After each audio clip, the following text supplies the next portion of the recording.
Thanks, Helga, and hi everybody. Thank you for having me. I'm quite embarrassed to be British at the moment, so it's lovely to be in Europe with Europeans and feel a sort of reconnection. Thanks for inviting me to Ljubljana. I actually spent my summer in Slovenia and Croatia, so I'm back 2 weeks later and it's wonderful. So thank you. Right, you're probably wondering why I've put a picture of a massive sheep up on the first screen. It's not just to wake you up after lunch. This is an example of why content marketing is different, which is what is the title of my talk. This is an example of how content marketing in general, doesn't need to be expensive, complicated, involve a lot of people, a lot of time, a lot of thought. It's about empathy, understanding your market, making connections and having thoughtfulness about it, having some wit about you. This is the Museum of English Rural Life. This isn't a huge brand, even in England. I have to say, it's a tiny museum in Reading, outside London. Nobody really had heard of it unless you're an academic studying English rural life. What they did back in April was they picked up on a meme on Twitter, which was started in Scotland, where you just posted pictures of sort of stocky, massive people and animals and said, look at this absolute unit. It's a very sort of British, very Scottish phrase. And they found in their archives a picture of an enormous sheep. That's all they did. They posted it up on Twitter and it went absolutely bonkers. They had hundreds of thousands of retweets. They saw lots of engagement, people signing up for their newsletters, and they saw an increase in visitor numbers. So people who in the past, even living in Reading, didn't know that museum existed, suddenly were aware of it. It's a lovely example of how reactive but thoughtful content marketing can really work, and it's a really good example of how it makes a difference and how it is different. It didn't cost them anything apart from a couple of minutes of online research and a post. Obviously, it can go the other way. There are big dangers in content marketing in any platform. I have here an example from this week. I don't know if you've seen this. It's been spread quite widely.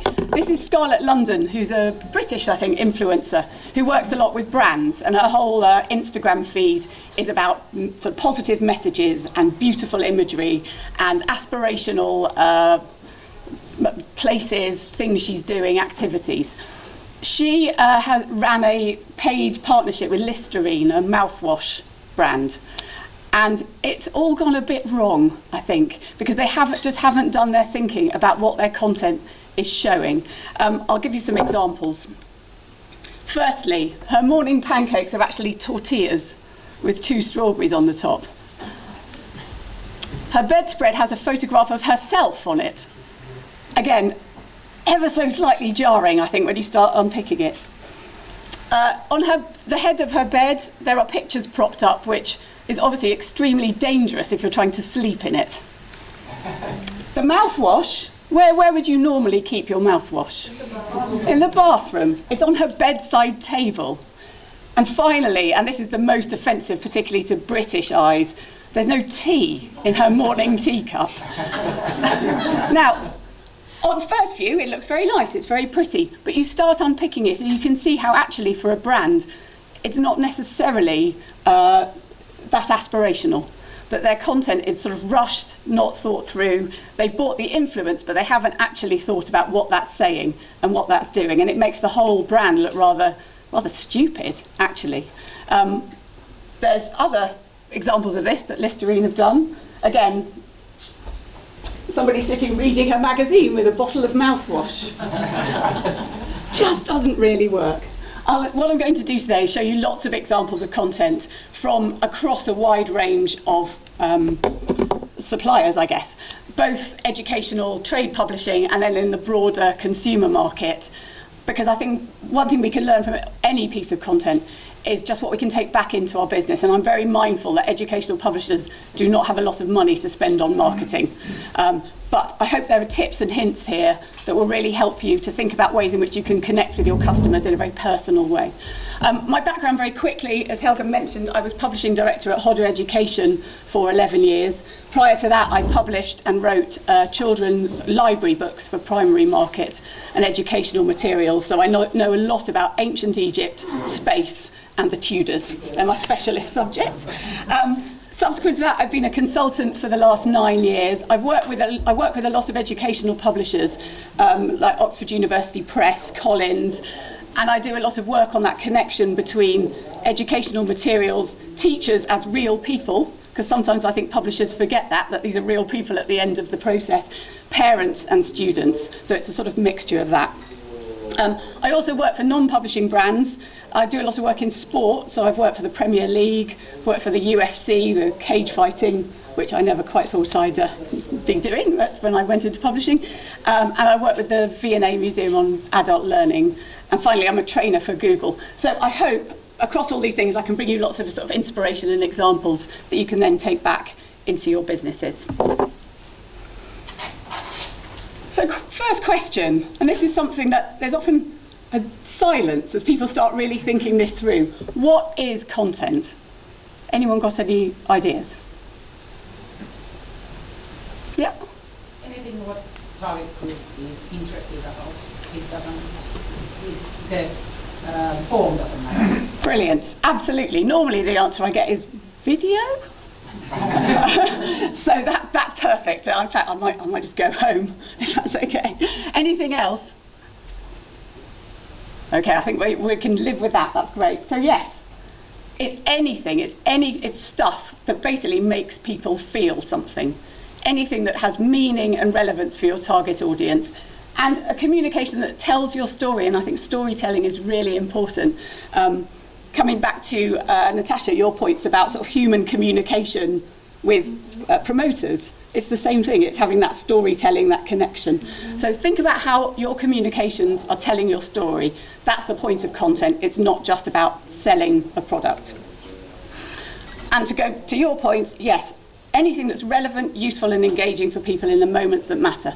You want people to feel something in the moment when they want to connect with you, whether they feel happy, sad, better informed, empowered, whether they just go, oh, brilliant, I can get twice as much for my budget as with another publisher. Think about what you want them to feel when they're connecting with you.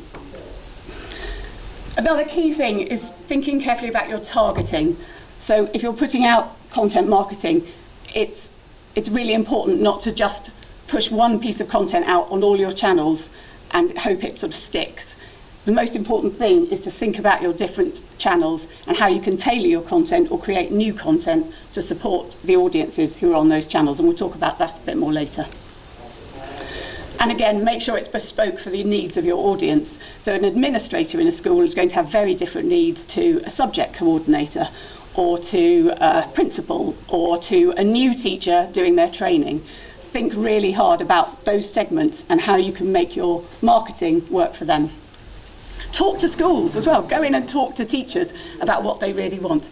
Make sure that your content you're putting out is targetable and measurable. And again, we'll talk about that a bit later on as well.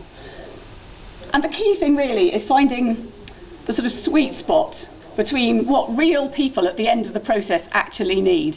You know, you two as busy principals, what do you need as people?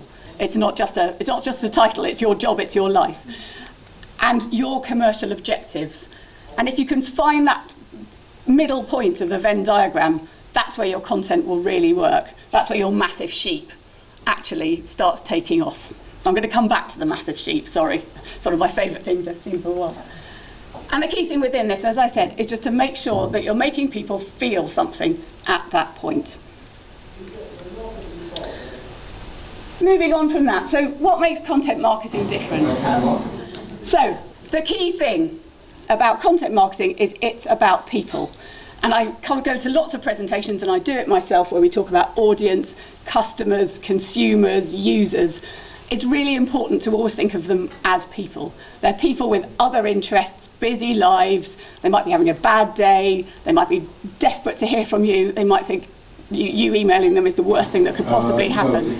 Okay, so it's about people. Always think about people. Think about what an individual is going to want to hear. The people you know, the teachers you talk to, the administrators you talk to. Think of them in their office surrounded by bits of paper, or with children standing outside the door wanting to see them. And really make sure that you're keeping that focus across your business, whether that's marketing, editorial, design, production. Who is the person at the end of the process who is going to be affected by what you're doing?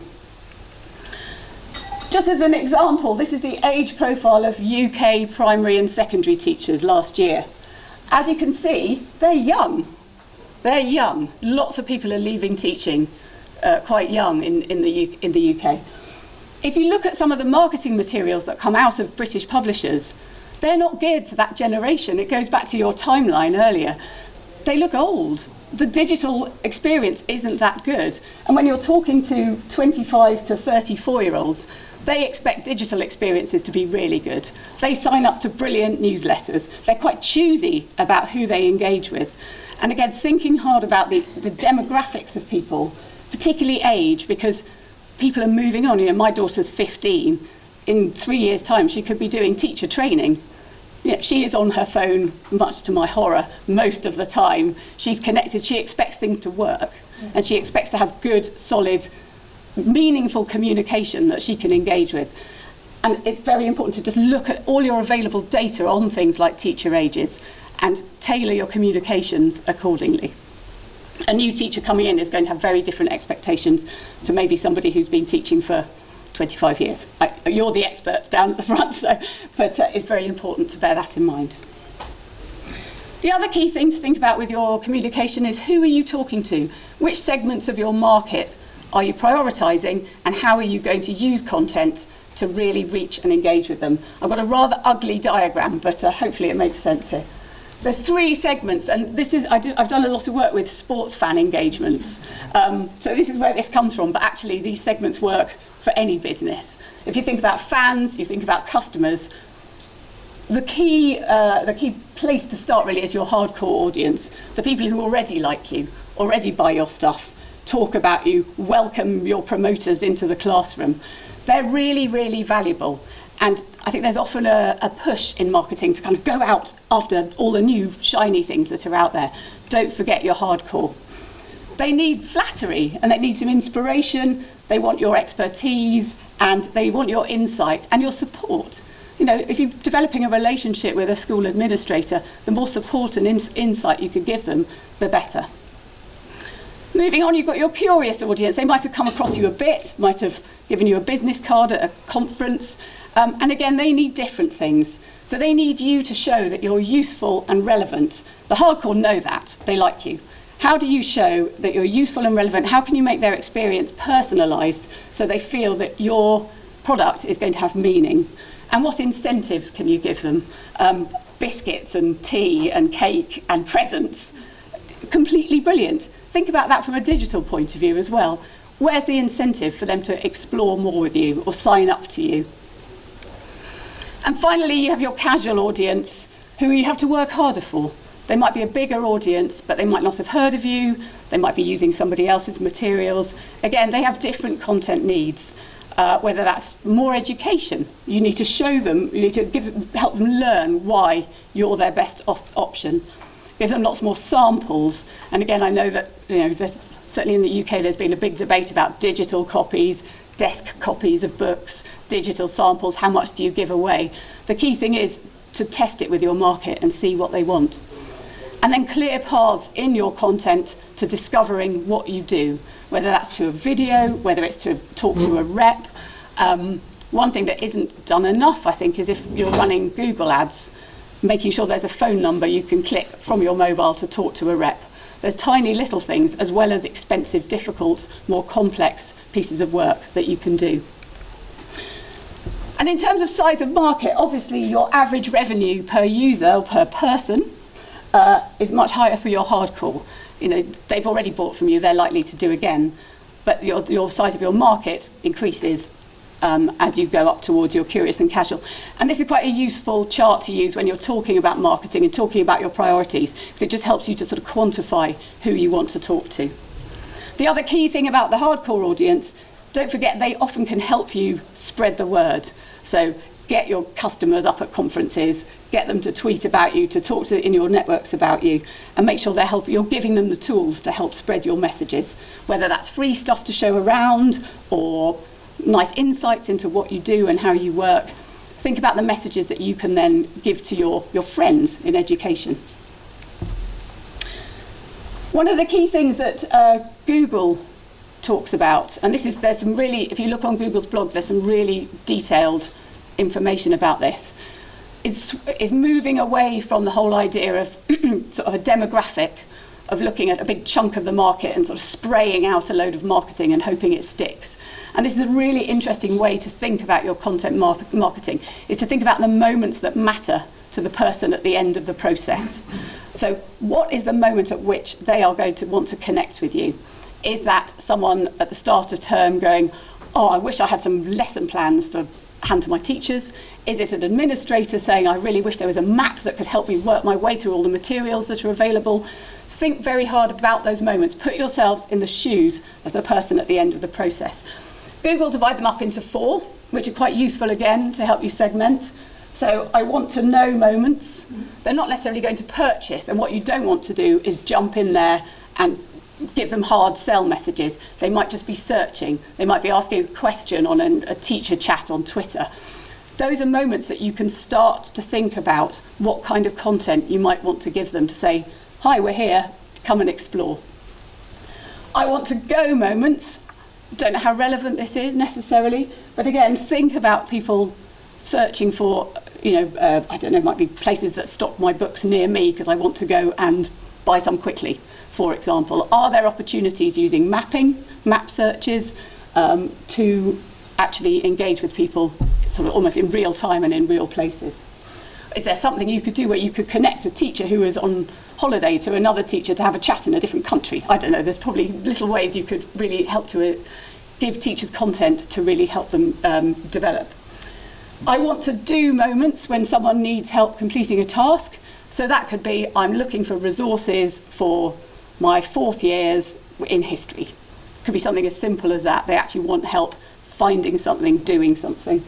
And then obviously I want to buy moments, which is when your content can be very much about the benefits of buying your product.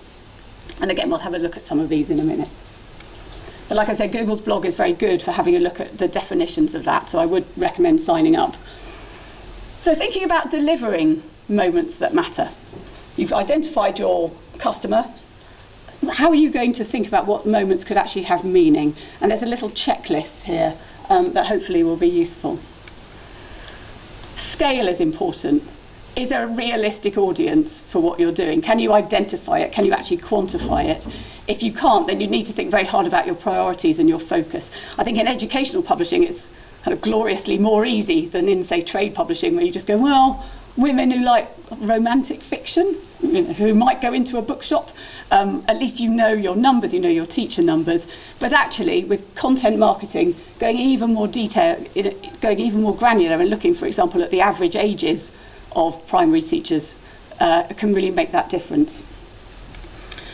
This is a little example of one of my hero publishers of all time.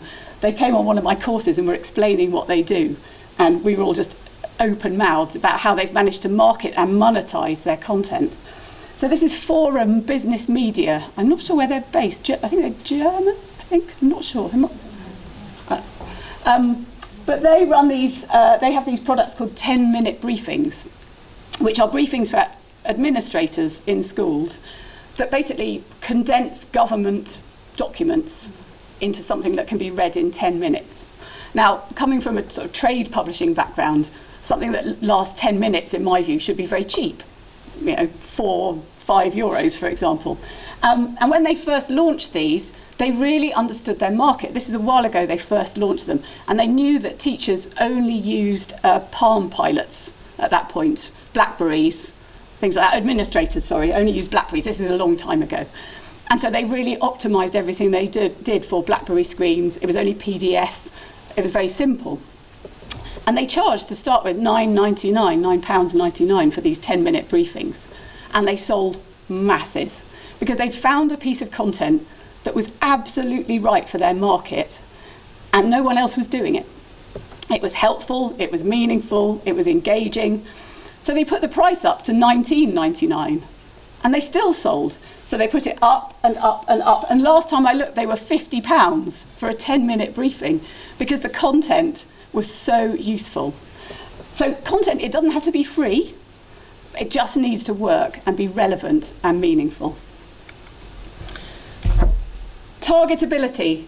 Again, think very hard about moments and about how you can, with the distribution that you need to reach people in those moments. So is it on social media? Is it an email at a particular time of the term or the day or the week that can really target them? You need a distribution plan for all pieces of content, otherwise there's just not going to be any point. It doesn't have to be difficult or complicated, you just need to know who you're targeting and where you're going to reach them. This is an interesting stat from Ofcom, who's the media regulator in the UK. And one of the key takeaways from this, and I think I imagine it's replicated country to country, is an increase in the number of people who only use websites and apps that they've used before. It's getting harder and harder to encourage people to go to new places to find things. So for lots of teenagers, they'll go to YouTube. They won't go to Google anymore, for example. This is adults, actually. And it's an important stat to bear in mind. If you're trying to draw people to content on your own websites, are they actually going to want to come there? Or would they rather find you on social media, or on YouTube, or on a forum, or a blog? The other key takeaway, which I'm sure you all know, is that YouTube is the world's second largest search engine. It's bigger than all the other search engines apart from Google combined, certainly with the exception of China, which is completely different. Again, don't ignore it. It's free. For most people, it gives them pretty much everything they need. And that's another key thing, is that we no longer necessarily have the right to say, as publishers, we're the gatekeepers. Because for most people, if they want to find some information quickly, YouTube, Wikipedia, free sites are good enough. And actually, if you look at that Ofcom report, most people understand that the free stuff isn't necessarily perfect. No one's fooled into thinking it's 100% anymore, but they don't really care. It's fine, it's good enough. And I think it's a hard question to ask in the business, but it's really important. Is our content ever going to get found if we're not on the right platforms? I did some work for a client on LinkedIn and educators, and that was interesting. When you start digging around in the statistics, it has a really high profile among senior educators. This was in the States. But again, dig around in social platforms, in free platforms, and have a think about where else you could put your content other than on your own site. So yes, they have, I can't remember where the stats are, they have loads of groups, and 7% of their users work in education, and a lot of them are very senior in education. Crucially, meaning.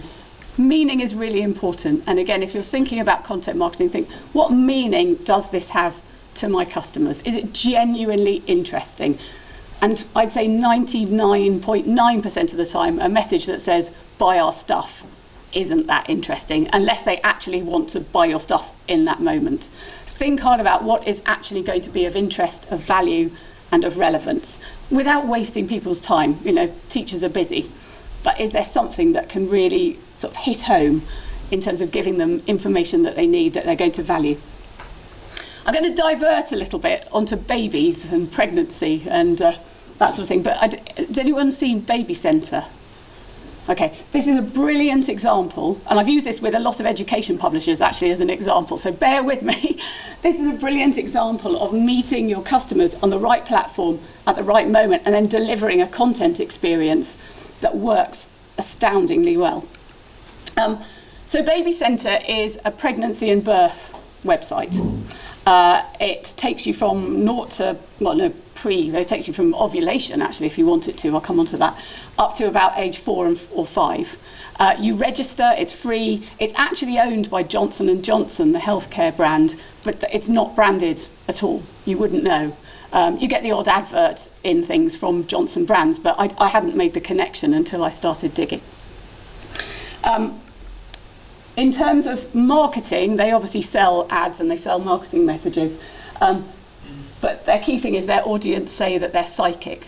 Their content is so well tuned to women and men's pregnancy journey that you don't feel like you're being sold to. You don't feel like there's a marketing exercise. It feels like just lovely, helpful stuff. You wouldn't sit there and go, this is an exercise in content marketing, because it's really helpful. So they have brilliant search engine optimization. So you type in pregnancy, am I pregnant, how can I get pregnant, anything around pregnancy, and they are really, really high up in the ranking. So here in the UK, they're second to the NHS. So they're meeting you. That is instinctively an understanding of your market. The minute you think you are, you get online and you search for it and go, oh, am I? Oh, could I be? Oh, yeah, I am. And so they hit you at that moment when you're excited, a bit nervous, not sure. It's generally first-time parents who come onto it for this information. And the minute you actually click through, they give you a really lovely, clear timeline that communicates exactly what you're going to get, that they're going to take you through this journey, which at the start of your process feels very long and a bit scary. And really clear value proposition. So you sign up, you put in a due date, and you get free personalised newsletters. Now already they're asking you for this incredibly personal data, but the way they present it, you don't even think about it because it feels so useful. It's very easy to sign up as well. Again, they oil the wheels very well in terms of that journey. It's very well mobile optimized. So again, you might be on the bus going, I feel a bit weird. Let's research it. Oh, baby centre, I'll go there. And again, it has very clear calls to action within the content. Then when you start investigating a little bit more and you go to their due date entry, again, it gives you really, really supportive brand statement. It shows you its benefits. It suddenly feels really supportive and helpful. And you see there's real value in sharing your data. And it's very easy to sign up, but what you can then do is go in and make more selections about what you want and don't want to suit the kinds of things that you're interested in. So it becomes very personalised as well. Again, lots of statements of value. And that's it. You don't need to add all your data immediately. You can just make it very light touch. And then they get their content really right. So it's warm, it's supportive, it understands how you're feeling, that you need a bit of help, but you're also quite excited. And it's very realistic as well. And they have lots of health professionals on there, as well as sort of supportive day-to-day messaging. There's a real focus on the person at the end of the process. So it's about connecting with others. It's your journey. If you look in the middle here, it says, how are you feeling? Are you nervous? Are you overjoyed? Or both? So there's a real sense of understanding. They're so good at it that actually, if you're trying to get pregnant, you give them your ovulation dates and it sends you little emails going, oh, good time now. And again, they do it so well. Imagine as a publisher saying to somebody, could you just give us your, some incredibly personal data. But if you can actually sell it with content that is supportive and people can see the value in giving that information, then they do. And the ovulation calculator is very, very popular. Yeah, I'll just move swiftly on. I keep signing up for it just to show clients how it's updated. And yeah, every so often one of my daughters will look at my laptop and go, why are you getting emails from Baby Centre?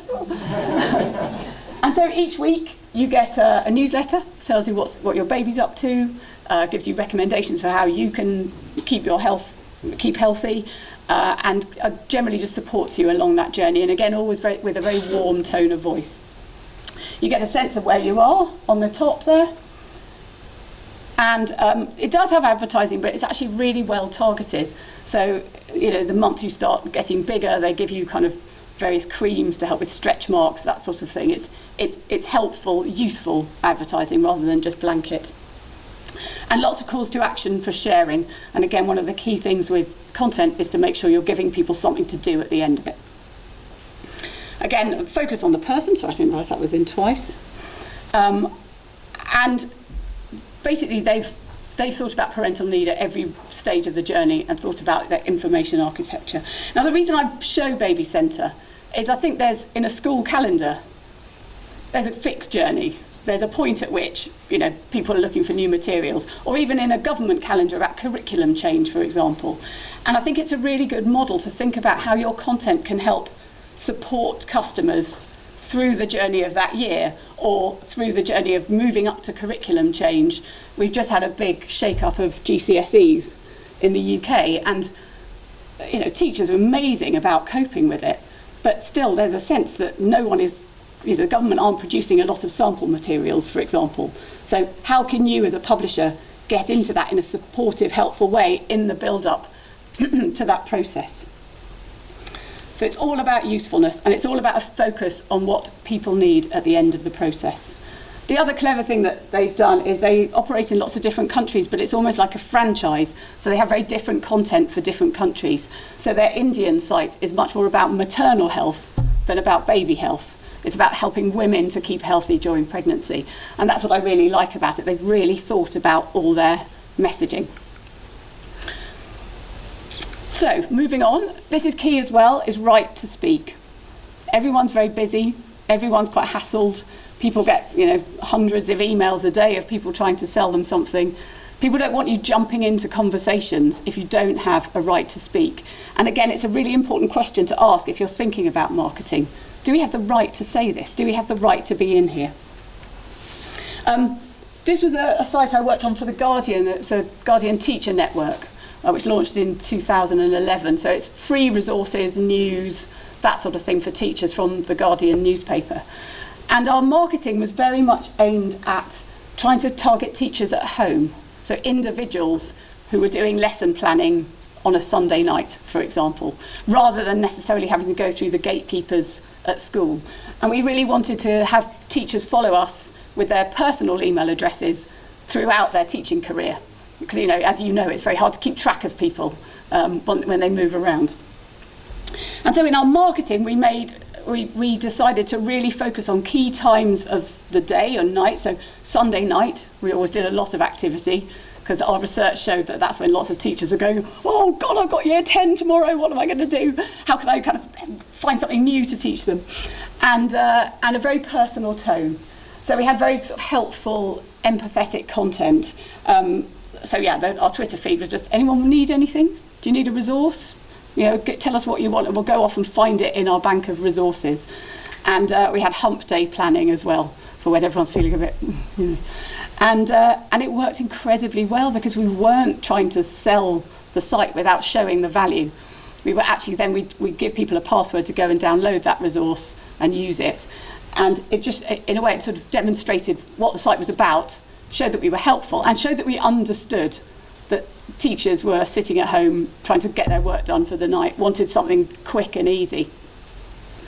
And now I think the later iterations are much more, we looked a lot about mobile optimization, so that you could make sure you got stuff when you were on the bus, for example, on the way home from school, to save you even more time.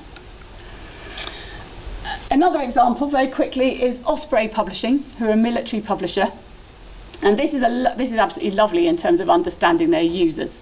So they publish fairly obscure titles about battles and tanks, aeroplanes, lots of different things. But they have a really focused and really keen market. I suddenly realised I've started doing kind of Trump fingers. I'm going to stop that. I don't know where that's come from. They have a really focused market, and one of the lovely things that they do is they involve their users in commissioning their books, because they're basically saying to their users, you understand military history, you know a lot about it, we trust your judgment, tell us what you want. So they have here a book vote, so every month I think, and an editorial, they ask their members, so you can sign up and get sort of exclusive discounts and that sort of thing, and they ask those members to recommend titles for publication. They could be incredibly obscure, but then they have an editorial panel who pick the top 5, and they ask people to vote on the one they want published, and they publish it. And there's some amazing case studies where they've published something about a tiny skirmish in a tiny battle in a war that most people have forgotten. But they have that market there of people who are interested, and they've sold 3,000 hardbacks just off the site. They found the community of people who are interested in that battle. They're a lovely example. I would have a look about just understanding those immediate needs of your market. Clear call to action is really important in all your content. It's all very well doing lovely activations, so blogs or websites or video, if you're not actually telling people what you want them to do. And that doesn't have to be straight to sale. That could be something else, could be something more fun or engaging, or just finding out more or sharing. This is a nice example. This was Collins launched a new edition of their dictionary 2 years ago. And the Collins Dictionary, the main edition, is sort of iconic, well respected. And they did a partnership with Twitter. And they got people to vote for a new word to go into the dictionary based on popular words from Twitter. So Twitter supplied a list of words with real longevity. And Twitter followers of Collins voted on it. And what was lovely was it started actually a whole conversation about language and linguistics and the changing nature of language and how social media has affected it. And so it gave Collins actually a ton of content and a ton of insight and some new contacts. There were quite a few linguists who jumped in, who then became sort of ambassadors and people to discuss with. So what on the surface felt like a bit of fun actually ended up being a really informative, useful, quite academic exercise. And the word went into the new edition of the Collins Dictionary. Yeah, the one that won was adorkable, which is sort of dorky in an adorable way. There you go. So that is now in the Collins Dictionary.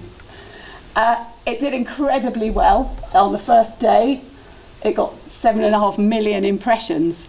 And that was from both people saying this is brilliant and also from people saying this is terrible, which actually is sort of what you want. You want that debate to start. And then it get people fired back saying, well, no, actually, I think this is interesting because it also achieved, so I worked on this and it was one of my finest moments was getting a comment in the Daily Mail. I don't know if you know the Daily Mail, but it's horribly right-wing. Comment at the bottom saying, this is everything that's wrong with Britain today. We felt we'd won at that point. And finally, in this section, the key thing is with digital communication is being relevant. It's the right content on the right platform at the right time. As I said earlier, one size fits all, spray it all out there and hope it sticks, doesn't work if you really want to make the most of your resources and your marketing effort. Mobile. It was interesting talking about mobile earlier, actually. I love this picture. Lots of people were horrified by it. But actually, it just shows that these are 20 years ago, they'd have all had their cameras. You know, it's no different, actually. It's about celebrating a moment, and a mobile is now the tool to do that. It's the tool you use all the time. I can see people taking pictures here. And it's really important in terms of devices and the moment that you want to communicate with people to think about what they're going to be doing on mobile. If it's, an hour after school finishes, are they going to still be at their desk? Or they might be on the train on the way home? That will be a mobile experience. And, in terms of delivering actual lesson plans and lessons on mobile phones, I know every country has different standards and different rules. But in terms of marketing, teachers are on mobile phones just like everybody else. And it's really important to remember that. Even if your product isn't mobile, your messages have to be. And the way in which you showcase your product really has to be. I still see things with no covers, websites that aren't mobile optimized. Teachers are mobile just like everybody else. Voice, again, has anyone started experimenting with voice search, voice activation? Again, have a look at take-up, have a look at where the trends are going. Think about how you might be able to put pieces of communication out in that space, or even just retail. Now if I've run out of something, I just say to my Amazon Echo, add olive oil to my shopping list, and it adds it to my Tesco online basket. That is the way things are going, and increasingly people are going to be using voice search or voice commands to achieve actions. Google already and Apple are already seeing a big increase in voice search on their phones with Siri, for example. If you do language publishing as well, I think this is really interesting. Google Assistant, the Google Home, the new ones, you can talk in multiple languages and it will interpret for you. So there's loads of opportunity, I think, in languages particularly, to think about how you can use these devices in a really creative way. You could have one in the classroom, maybe, that could actually deliver lessons, audio lessons, in multiple languages. The queen of multiple platforms and different formats is Serena Williams. And I'm, again, a bit of a diversion, but she's a really good example of how to tailor your messaging, tailor your content to suit your different platforms. So on her website, it's all about athleticism and professionalism and her, winning at big championships. On Instagram, it's a bit more style. There's a lot of fashion and sort of insight into her beauty routine. Again, just to really show, she really shows an understanding of the target market on Instagram who want to look at beautiful things, be inspired. Snapchat, she's much more personal. She actually announced her pregnancy on Snapchat, that one on the right. It's very intimate, it's very funny, it's very personal and not at all staged. And again, her team have just understood, or her, I think, have just understood what that platform needs and wants and expects. Too corporate on Snapchat particularly, and you lose people immediately.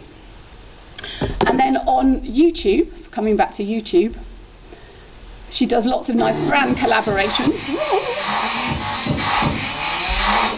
She does lots of nice brand collaborations, and again, what she does really reflects the behaviour of people on YouTube. So if someone's looking for trick shots on YouTube, they'll find Serena. I'll just show you a little bit of it, just so I can feel there's a after lunch slump, so we'll have some loud music.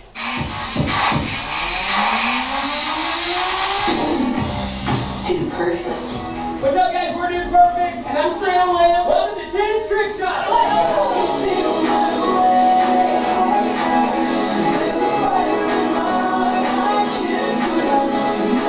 There's a water balloon on a string, so what are you going to do? Pop those water balloons. That's the trick shot. Here we go.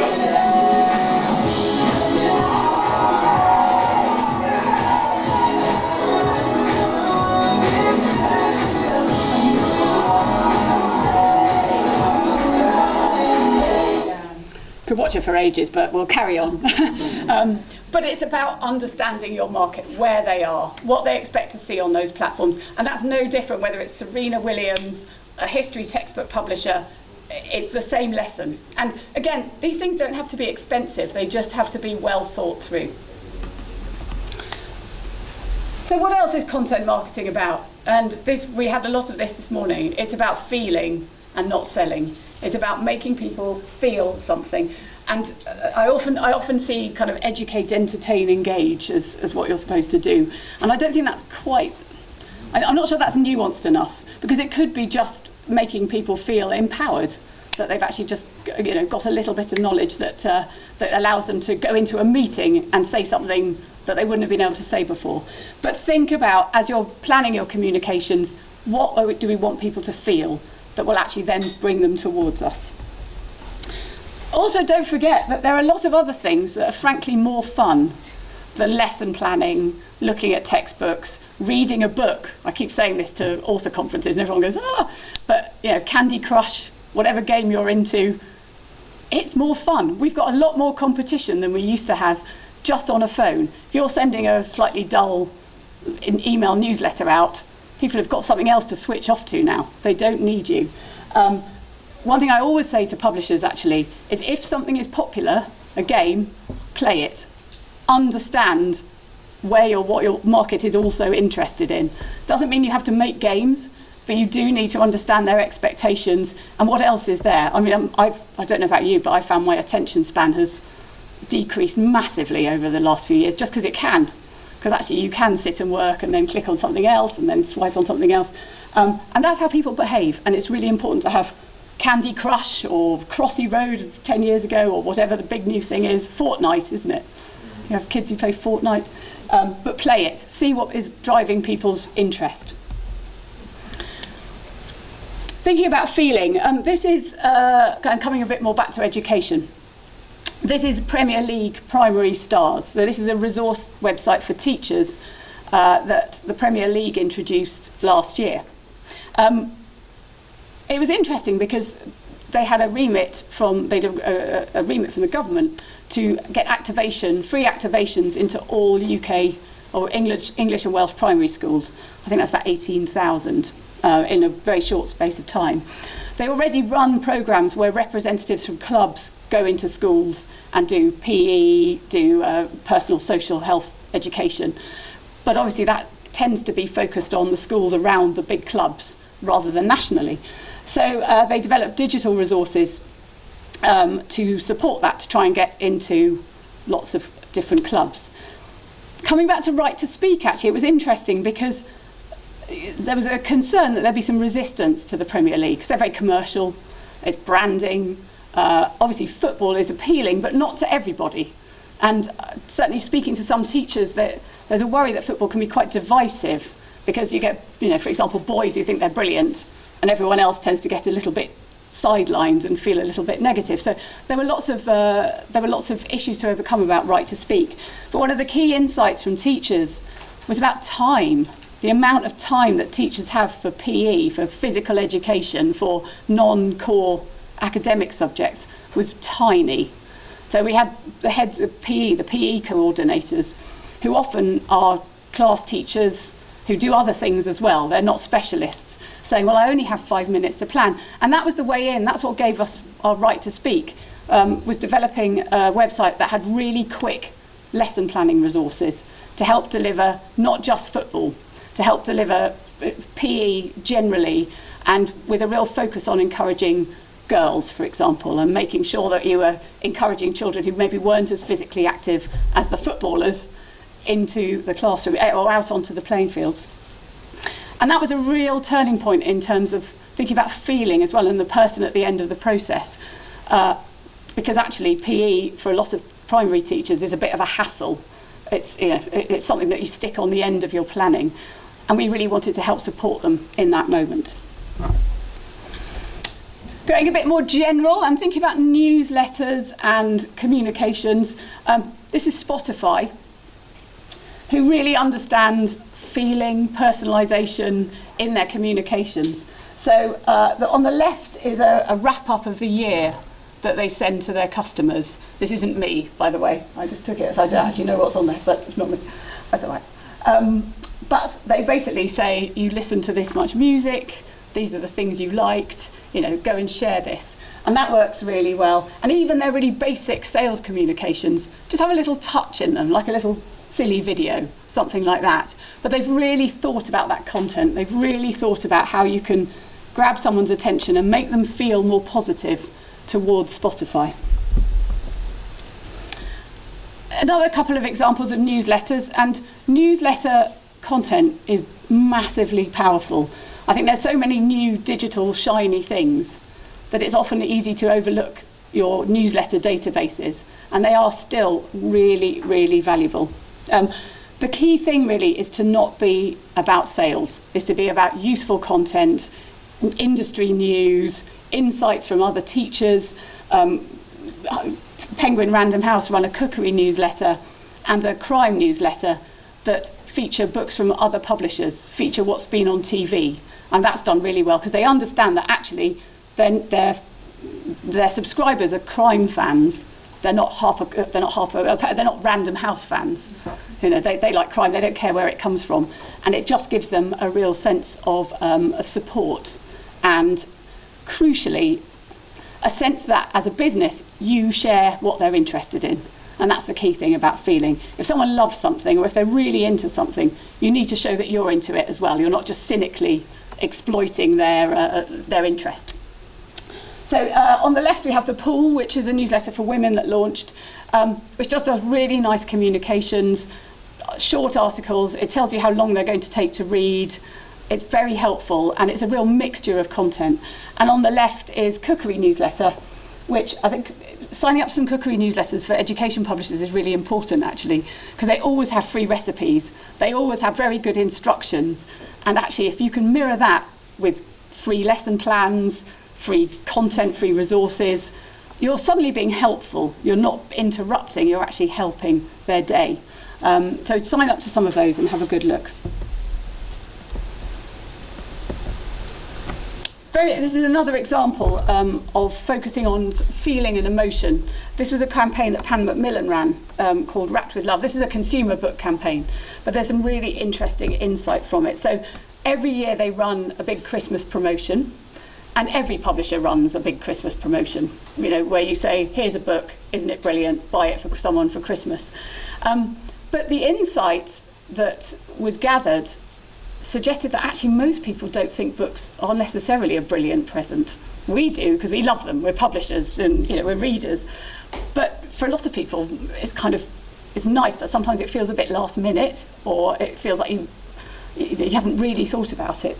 And so the whole point of the campaign really was to think about the feeling at the of the person buying that book and what they were trying to achieve. And actually what they're trying to achieve is to give someone a lovely present, but quite quickly and easily. So it's thoughtful thoughtlessness, or thoughtless thoughtfulness, which is a lovely phrase. It's sort of, you want to give them something of value, you want to really focus on the person at the end of the gift, but also you don't want to spend a lot of time thinking. Books are a very easy way to show that you're thinking about somebody. So this campaign sort of turned the model on its head. Rather than saying, here's a book, it actually looked at the person at the end of the process, was very mobile focused, but then looked at who gets given presents and picked out some of the kind of key sectors. So someone who loves dogs, for example, or someone who likes sort of clever books, or someone who's a bit of a trickster who likes jokes. There is a book lover one here, and we wanted to keep it quite separate because book lovers self-identify as book lovers. Other people who like history might not say, I'm a history book lover, they might say I'm a history lover, and that's a real important point of difference. And so a video campaign was created with 14 different videos, very short, 5 to 10 seconds, each focusing on that recipient rather than on the fact it was selling a book. And the book featured, rather than unwrapping, which is what most publishers' campaigns have, we showed how to wrap them up in a really meaningful way, really personal way, to kind of add little things into the parcel, to do little bits of craft. It was very much inspired by some of the cookery videos that are out there. And the book, the advantage of that as well was the book went first, because obviously when you wrap the book, you put it in and then wrap it up. So even if people didn't watch the campaign for very long, they could see the book at the beginning. The reason I'm showing you this is, again, I think it's sometimes easy to lose sight of the person and their feeling at the end of the process when you're trying to sell a product. And if you can turn it on its head and think about who you're selling it to, your content can then be much more meaningful and have much more relevance. It also worked very well on organic channels, but also as paid social, paid channels. So we put them both on paid social, but also into newspapers in relevant articles. So an article about Panto, or an article about Christmas highlights for families. We paid to have the video streaming. And again, that's another really important thing to think about, is where are your market reading about industry news? Where are they finding out, where are they connecting with their peers and reading about what they need to learn? And think about how you can create content that actually then has value and meaning. We had 50% click-through rates on most of these videos, which was quite staggering. Sold 40,000 books over the period, I think. And it's not particularly clever. It was just, I think, because it actually had a bit more heart to it than just a sort of, here's a book, isn't it a great present? And acknowledge the reality of most people's lives, which is you want to give a book, but you also might want to make it a bit more special and really show that you thought about that person. I won't show that. Personalisation, again, is really important when you're thinking about feeling. It feels so much nicer if someone sends you something with your name on it or acknowledges what you've done before. So think about how ways in which you can personalise the content experience for your customers, whether that's through a newsletter, whether it's through something you give them when you go into school that recognises that you've been there before. I've got a couple of examples here. In fact, I won't show this one. This is O2 Telefonica, who they've done a video, and this cost, I think, a fortune, so I wouldn't recommend this, but it's quite a nice, I'll show it. It's quite a nice example. They did a really complicated video where they, from the data from their customers, they could basically reflect what they'd been up to and say, well, Christopher, you go to France a lot. Do you want more data when you go abroad? Something like that. And it worked really well. I'll see if I can play it. I'm not sure if I can. Yeah. Hi Tom, we've been thinking. You know what upgrading early with O2 is sort of like? It's like being whisked off on a surprise trip, the kind you never saw coming. So at first, it's all about playing it cool. After all, you and your phone have had some great times together. But then there's all that fancy new stuff waiting on the other side. You'll still get to enjoy lovely things, like £1 lunches, priority tickets, and free movies. Plus all 13,000 of our free O2 Wi-Fi hotspots. So Tom lives in Glasgow. You also get a new phone to play with, one that's perfect for keeping fit. The Samsung Galaxy A5 has a great battery, so it's ideal for long gym sessions or bike rides, and you'll have dozens of apps at your fingertips, from healthy recipes to outdoor adventures. It's like the two of you were made for each other. Remember when you went to France in February? Guess what? The Samsung Galaxy A5 has got the travel bug too. And its next stop? Yep, true story. The best bit is that we'll give you 25% off the rest of your contract if you upgrade with O2 Refresh today. So you can get to where you want to be 3 months early. Upgrade today. Only with O2. So each of those little examples was very tailored to that particular recipient. So the fact they like doing bike rides or like to get £1 lunches, lived in Glasgow. There's a fine line to tread, I think, between being quite scary and stalkerish and being helpful. But actually, most of the suggestions there were quite helpful. So, you know, you can get the lunches that you like. This is a really good phone to take on a bike ride. Obviously, that's very complicated, but are there ways in your communications and your content that you can just acknowledge the sort of likes and dislikes and behaviour of your customers, whether that's even as simple as the sort of size of school or the type of students who are there, or, you know, it doesn't have to be very big and complex, but it can just make that real difference. They then followed it up with a social campaign, which again retargeted people very much based on their behaviour. So different ads were served to different people depending on where they were in their sort of customer experience. I'm going to show you one more example of personalisation. This is Chelsea Football Club. Bear with me, it is relevant. And they were looking for a new sponsor. So they created this video which changed depending on who they were approaching. I'll show you the film in a minute. As you watch it, I just want you to think about how can you show that you're able to put yourselves in the shoes of your customers, because that's basically what they're doing. It's massively flattering, and you know, you can see if you were the chief exec of a company, you'd quite like this. But that's the thing, how can you flatter people? How can you say, we understand your experience? And I loved that example earlier of the teachers being taught, going into classes and having that experience. How can you put yourself in your customers' shoes? So here we go, this is Chelsea's search for a sponsor. How do you convince a CEO of an international company to part with £250 million? With Chelsea FC's sponsorship deal with Samsung coming to an end, we had to find a way to get the attention of major international companies and their somewhat elusive CEOs to offer them the unique opportunity to become the official sponsor of Chelsea Football Club. Such a huge decision can't be made purely on logic. We needed something to tap into the emotion of prospective CEOs, to genuinely move and engage them, to present a once-in-a-lifetime opportunity to become part of a team. But not just any team. We delivered 33 Chelsea Blue cases to top CEOs right around the world, each one containing a personalised shirt and Premier League winners' medal. And then we threw them into the heart of the action with a point-of-view film, giving them a glimpse into the future of what their life could be like as part of the Chelsea family. Every detail of the film was meticulously personalised with seamless post-production, even their signature on the contract, their portrait on the wall, and their company logo on the shirts, throughout the stadium and across the world. And it allowed them to be swept up by the emotion and sheer magic of football.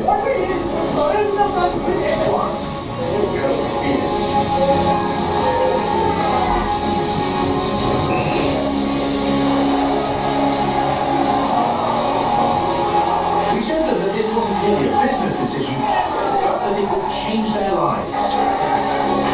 In total, we reached 33 CEOs. Every single one replied. The cases and film brought a range of companies to the negotiating table, sparking a bidding war. And then, finally, on the 26th of February, Yokohama was announced as Chelsea Football Club's new sponsor, in a deal worth £40 million a year, the second biggest ever in world football. Isn't that great? It's thoughtful, it's about emotion, and that's what they've really focused on in there. And I think that's a lesson to apply to any market, actually, is how can you draw people in and show that you understand that feeling. I love the first person view. I'm not quite sure how you could apply that to, well, actually, you could very much apply it in a classroom. teacher's eye view of how it works when you deliver the lessons, for example, even down to the personalised boxes and the personalised letters. You can do simple things that aren't expensive, but that just make people feel a little bit more special and show that you share their knowledge and expertise and interest. What really worked in that video is it showed that Chelsea really love that football, share that passion, and they want them to share it as well. Moving on, what makes content marketing different? It's about generosity. It's about thinking broader than just your own products and your own sales messages, because increasingly in a world where we're bombarded with messages, just selling doesn't work. This is HarperCollins, and they've actually done an education one of these as well, which I'll talk about in a second. They've been running these virtual festivals on Facebook, Twitter, and it was Google Plus for a while as well. Similar to what I mentioned about Penguin Random House, they did one on romance, one on sci-fi, for which they partnered with the British Film Institute, and they've also done a GCSE maths revision one recently, and a Scrabble one as well.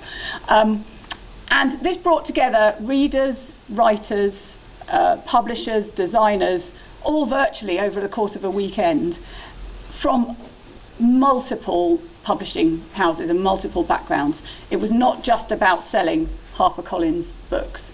It again reflected the fact that romance readers, they've got their favourite authors and they've got their favourite kind of genre. They don't really care about publishers. And it showed a real generosity on Collins' part. You didn't even need to sign up. If you gave them your email if you wanted to get alerts as to when there was an interesting event happening online. So it was worth it, but it felt very light touch. And same with the Science Festival. So they had all sorts of people. They had an astronaut, they had filmmakers, they had people from TV, they had authors from lots of different publishers. And they sold a lot of books, their own books, off the back of it, just because they then had the email addresses of a really core interested audience that they could then connect to. And that audience was more willing to talk to them because they'd had a good experience where they didn't feel sold to. So I ran a session on cover design for authors, and it was brilliant. It was just authors from all over the place, kind of with their insight. It was just Facebook, messaging. No one felt like they were being exploited. Everyone just felt that it was something that shared their interest and shared their passion, and they learnt things. And I think that's the key thing. Can people come out of this feeling they've learnt things and we've given them something that's really genuinely useful? I think the GCSE revision one brought together lots of different publishers, teachers, students and parents. It was quite interesting. It was a big sort of, and there were separate discussions for different segments. So I think there might have been parents talking to teachers, possibly, I can't remember, but it was a really interesting model and one they still run.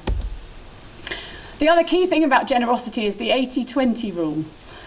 So in your marketing, particularly on social, only 20% of your messaging should be about sales.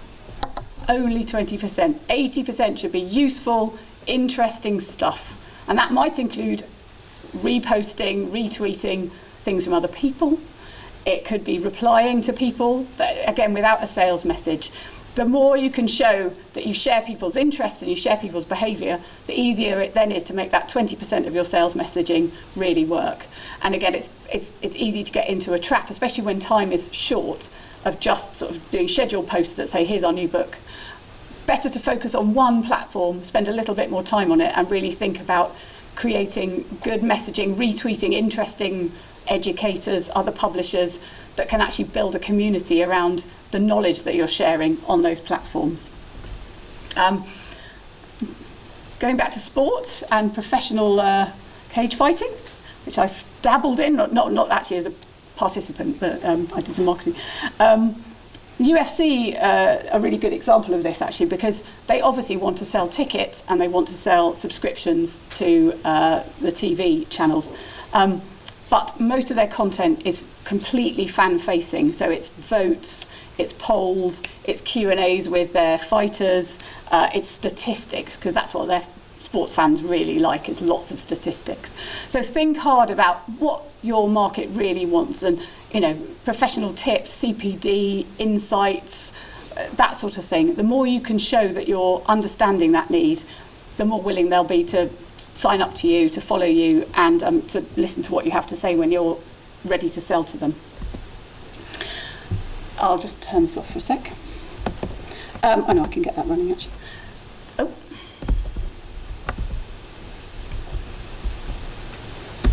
Sorry. And generosity also extends to partnerships and thinking about other platforms or other partners that you might want to work with to really get your messages out there.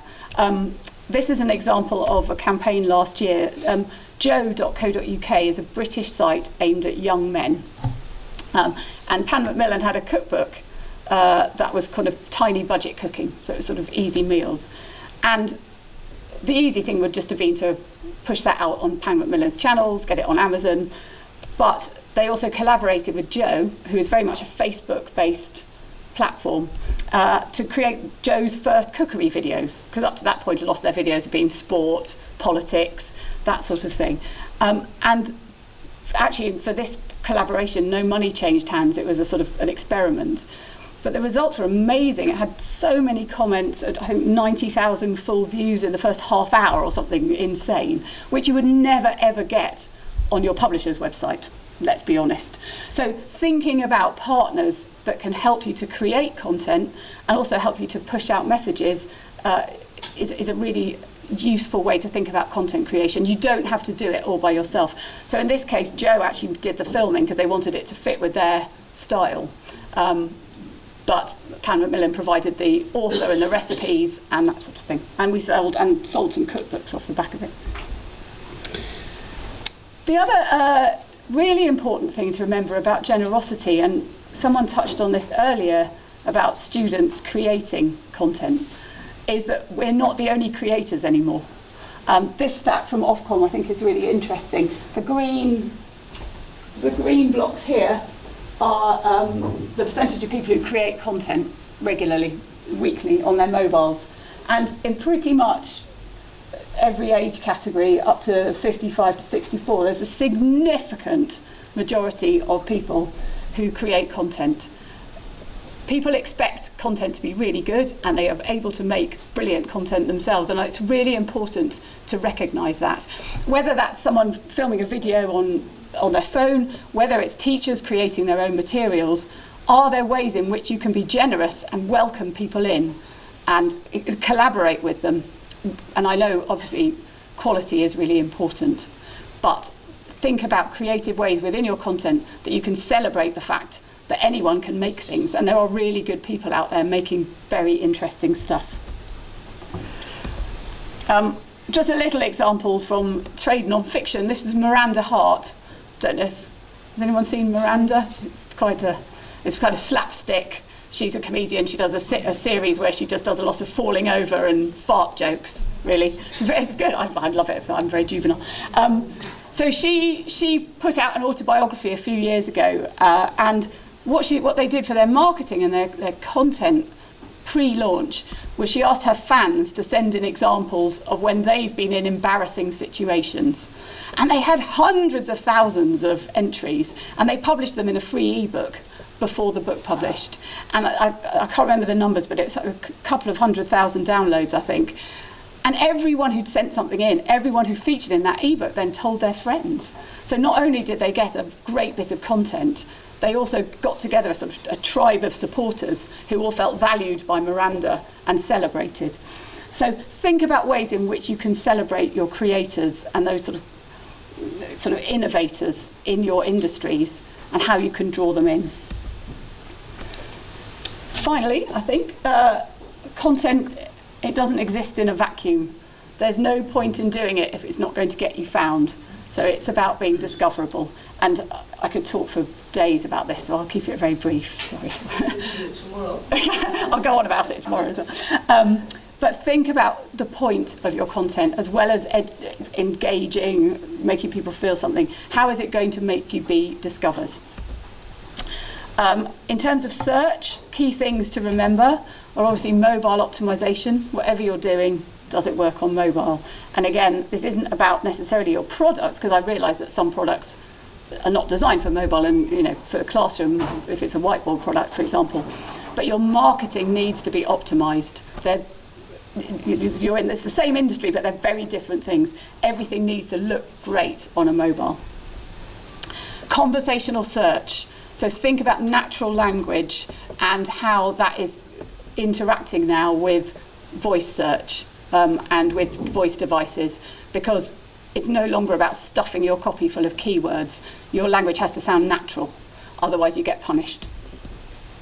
Fresh content is rewarded. So think about, if you're going to develop a content strategy, how can you keep it updated? How can you add new blogs? How can you make sure that your homepage is regularly updated? Because again, otherwise it looks like you're not active to the search engines. And also Google now looks for overall meaning in your content. So again, it's not just about keywords, keyword, keyword, keyword. In fact, too much stuffing with keywords and key phrases, you could get punished because it looks like you're a bot. And so it's not just about your metadata. Your social presence is important. Doesn't necessarily mean you need to be on all the platforms, but if you are on them, you need to be active. Otherwise, again, it looks like you're dormant. And the speed of your site. So you can have beautiful content, lovely videos, but if it slows everything right down, you're going to drop down the rankings. So again, the production side of things is very important. And video really helps with search now as well, having a video presence, whether that's on YouTube, on your own site, or a combination. But the key thing that Google's now looking for is original, high-quality content. And that's got to be your mantra if you're thinking about discoverability. You will get punished if your content isn't what people are searching for, obviously, but also when they get there, if it isn't reflecting what they're looking for and how they talk. I've just got this is a very old example of someone using Google with real wit and imagination, and very cheaply, just to help his discoverability. So this is a guy looking for a job, and he set up a search campaign. And the reason I put it here in a content marketing presentation is just because actually the ads he wrote were just really sweet. But have a look at this. It's from 2010, so it all looks ancient. It's amazing how it's changed.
It's lovely, isn't it? And it cost him $6, I think, to buy those ads. But I put it in there because he understood a basic human impulse, which is to Google yourself, which for a start is a brilliant kind of strategy. Because let's face it, we all do it, don't we? Or is it just me? I don't know. Okay. But then his content was really showcased what he was about, which was just about being concise, being creative, and if you were looking for someone creative, good at marketing, he's already shown you that's what he is. So that's a nice inspiration for thinking about quick, easy wins and ways in which you can kind of fill in gaps that maybe bigger content campaigns, bigger marketing campaigns don't necessarily think about. The other very important thing about discoverability is just the visual busyness of the environment that we're all living in. There's so much going on for our eyes. You open your phone up and there's a million icons. You go online, there's a load of things competing for your attention. And design, the old school classic book design, cover design, is still really important. And the key thing is to think about your covers as icons. If this was on a phone screen, how would my design help me to stand out? This is Seth Godin, the marketing guru. This was his book experiment that he did a while ago, and he produced these ebooks with no words on. And he said, well, I don't need words because they all get sold on Amazon. So all the words I need surround it online.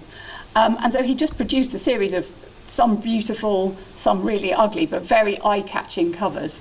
And it's just a useful thing to think about, is how can you make what you do stand out in a crowded market? And, you know, I still see a lot of textbooks in the UK that all look really similar, really, really similar, even to the point of having basically the same photo on the front if it's biology or something like that. And again, it's a busy visual landscape online. How can you do something that makes people, that stands out? And then you can use those assets for your digital campaigns, for your social avatars. These are bits of content that actually will carry on having meaning. I've just put this up. This was Fix a Book design site. And this is a really useful exercise to look at your visual cut through. Make a set of thumbnails of your own books and of everyone else's and look at what happens. So this is romantic urban purple. This is fiction set in cities from lots of different publishers, lots of different authors. They all look the same. These are shadowy, oh no, these are big moody skies. Again, that was a trend a few years ago. Will look beautiful in a design meeting. You set it up against everybody else's. None of these are icons, they're all the same. And this is Headless Women, which is my particular favourite. Again, still see it all over the place, but again, you know, it starts having less meaning if you keep on repeating, and particularly online when people are searching for something different. My favourites in this one are people we know, like Catherine of Aragon. They've still cut her head off. And as I can sort of understand it in fiction, where people think, oh, well, we don't want to lead the reader too much. But we know what Catherine of Aragon looked like. It's not going to change our opinion of the book. But anyway. So I just want to finish with 3 golden rules about content marketing. And again, I've tried to think of things that will apply to, you know, the smallest market in education to the biggest. First of all, give your customers a reason to believe. Why should they come to you? What value do they give them? You give them? What insight do you give them? What support? What is the reason that they trust you, feel like you should share their interests? You celebrate their knowledge, and you also celebrate their expertise. You know, they're the experts in this. They're the ones who need to feel that you have got their back. Always be there on the platforms that they choose. Think very hard about where your market is and what content you need to create that, again, has meaning for them in those moments. A teacher on the bus, on a kind of a Twitter chat with other teachers, is going to have very different needs to someone sitting in her non-contact time planning a lesson. Might be the same person, but how can you connect those 2 moments on different platforms? And finally, I haven't really touched on this apart from Baby Centre, but with all your content planning, just think about how you can use that to capture data. So Baby Centre is a very good example of how people can see the value in that content if they give Baby Centre their dates and their data. So how can you use content to encourage people to sign up, to share their data, how can you tap into their interests so they're happy for you to know who they are? And never forget the absolute unit. I think it's a perfect example of how to do it right, quickly, and very cheaply. Thank you.